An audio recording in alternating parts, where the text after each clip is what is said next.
Tani doja filloj me një takim të shumë pritur nga publiku, por me sa duket jo nga dyshja. I shumë pritur nga publiku? Po. Kush e tha këtë me? Po të gjithë kanë menduar, kanë thënë si do të ishte takimi i Olsit dhe Eglit pas ndarjes së tyre, sepse edhe kur janë ndarë nuk është se kanë bërë një deklaratë publike të madhe që ne të na sqaronin. S'duan me ta bëjnë? E drejta tyre? A pra, është privatësi? Po, duke qenë personazhe publik. Edhe ne si publik na ngacmon pak, jo po pse u ndan, jo po pse s'u ndan, jo po si do ishte nëse do takoheshin sërish së bashku. Edhe ndodhi ky takim i shumë pritur, një takim falso. Shumë falso. Megjithatë, fjalët që u thanë janë goxha të lezetshme. Ato që kishte treguar produksioni për të thënë.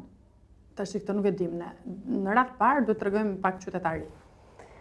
Jam dakord me atë pjesën e di pse nuk më pëlqeu dhe ishte falso, sepse Egli nuk është se kishte kërkuar ndonjëherë në ndonjë moment aty që shikoj, nuk e kam bërë kurrë takimin e fundit me të dhe do doja shumë. Edhe duke qenë se publiku do ishte injektuar me këtë gjë që po sikur në të vërtetë ishin takuar dhe vërtet do kishte emocion.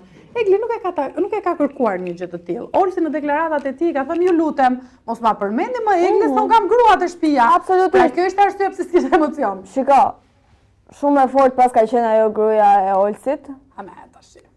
Të lutem, kush është ajo grua? As do më interesonte fare. Unë do ta kisha madje shoqe Eglin, ti e di shumë mirë këtë gjë. Ja pra po ta them unë. Unë nuk jam, shiko, këtu në pjesën e marrëdhënieve dhe të këtyre liberalitetet, unë dhe ti nuk kemi në të njëjtën lidhje. Jo, unë jam open mind, një shpirt, unë jam femër moderne. Ti open mind, unë jam paksa shqiptare. E di unë. Unë jam paksa shqiptare, edhe për pjesën e shqiptareve, si puna ime, unë do thoja, qa pas ka të grua, ky Olsi, si bën përshtypje takoj ishin aty? Ajo është një grua heroin, me një logjik të fortë dhe të shëndosh, dhe nuk ka absolutisht asnjë gjë të keqe. Për pjesën e njerëzve open mind. Më mirë ta dish ose si bëra apo mos ta dish. Hajde si bëra mos ma hap barkun. Po jo të publik i tërë. E me punë e madhe. Po jo të publik i tërë. Po show mi është. Shiko, jo, e di çfarë mendoj unë, sepse Olsi përpara se të hynte në Big Brother për të bërë këtë takimin e famshëm me Eglin, ka qenë dhe i ftuar tek emisioni i Dalinës. Ku mos them që emrin e Eglit e ka thënë apo s'e ka thënë, ka folur për Eglin, i ka thënë që i uron fitoren, ka folur edhe për partnerin e tij.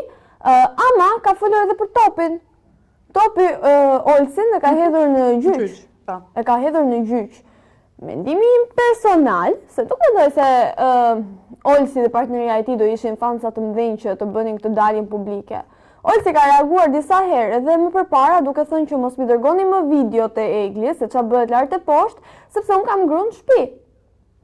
Dhe me këtë takimin, mbas se i ka thënë Topi që hajde të mbyllim këto çështje të gjyqit, hajde ta bëj një paraqitje këtej. Mendonte Greta kështu apo jo? Po, mendoj që ka pasur një kontratë mes tyre. Për të rregulluar diçka. Po, hajde ta mbyllim këtë gjyqin urtë but, se nuk ja del dot Olsi gjyqin me Topin. Megjithatë, na bën përshtypje disa deklarata që u thanë atje. E para nga ana e Eglit, që tha unë këtë takim e kam kërkuar për shumë kohë, 2 vite e ca më përpara, dhe nuk ka ardhur kurrë dhe u habita që erdhi tani. Po, është e vërtet. Pra, kjo gjë, përveç pjesës që na shtyn të besojmë që ky takim ishte një mashtrim, një lojë, sepse ata do takoheshin, nëse do donin të takoheshin më përpara, ishin takuar më përpara. Por me sa duket, çifti kur i ka mbyllur marrëdhëniet nuk është takuar më. Egli pas ka qenë ajo që tenton të ribashkohej, të sqarohet e kështu, Olsi kishte vënë kapak lidhjes tyre. Po pra. Këtë kuptuam ne. Çfarë desha të thoja tjetër? Po. Në fund fare, Olsi pa diskutim, si në çdo dalje të tij në kohët e fundit, përshëndeti partneren e tij. Ne kemi vënë re nga Olsi këtë, sa herë bën një dalje publike do përshëndesi partneren, gjë shumë e mirë, shumë pozitive. Dhe tha se ajo e kishte shtyrë më shumë për të bërë këtë lloj takimi. Tani, Egli na tha një gjë që na ngacmoi pak kështu. Tha se ma kishte dhe borç, tha. Po. Çfarë kupton ti Greta? Kishte një borxh. Pra, si duket, ajo ka ndërhyrë në marrëdhënien e këtyre, ku dëgjon, ose ndoshta kjo i ka shkruar dhe ajo si ka kthyer në asnjë moment përgjigje. Se duke patur parasysh çfarë temperamenti ka ai. Jam shumë e sigurt që i ka shkruar edhe asaj.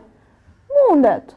Përderisa pas ka kërkuar edhe këtë takimin, edhe mundet. Nëse ne prapë ngelen shumë gjëra të paqarta, po e morën. Nuk e ka kërkuar këtë takimin o motor. Thjesht asnjëri as tjetri. E bën Për shembull, të dërguar një mesazh publikut. Kur doli Gjesti nga Big Brother, Gjeneta ishte gjithë kohën, që thoshte pashallah në njerëz, kush e shef Gjestin, pyeste edhe në prajme, asi është Gjesti, më kupton? Kjo ishte një gjë që nëse ata të dy do ishin takuar, do ngjallte një lloj reagimi tek publiku, mezi ne do prisnim të dëgjonin se çfarë do thonin. Asnjëri as tjetri nga këta nuk ka kërkuar që të takohen. E gjitha kjo është një budallallik i produksionit i radhës, si gjithmonë. Që pretendon të marri klikime, Absolutisht. Si duket i ka rënë klikime. Ishte takimi i Borës me Donaldin. Po, tamam, ishte emocionues. Po, ishin edhe ata isha. Po, është e vërtetë. Por ishte vërtet që na solli gjithë Shqipërisë një emocion shumë të bukur. Ishte shumë takimi ndjerë, ndërsa ky këtyre po sepse ky është me një femër tjetër, domethënë as Bora as Donaldi nuk ishin me një femër tjetër në ato momente. As Bora ishte me një femër tjetër? Po ishin me një partner tjetër, çrën si ka. Dhe kjo tani është duke vdekur për Gjestin. Ky është në një marrëdhënie tjetër, prandaj s'ka pikë emocioni, ka secili janë duke parë jetët e veta. Çfarë ta kemi sqaruar? E gjitha u bë që pas 2 vite e gjysmë, heshtja ka folur më shumë se fjala. Ishte gjitha për të përcjellë publikut një mesazh të bukur, të cilën publiku e mori, një mesazh shumë pa lidhje. Mashtrimi dhe pa lidhje.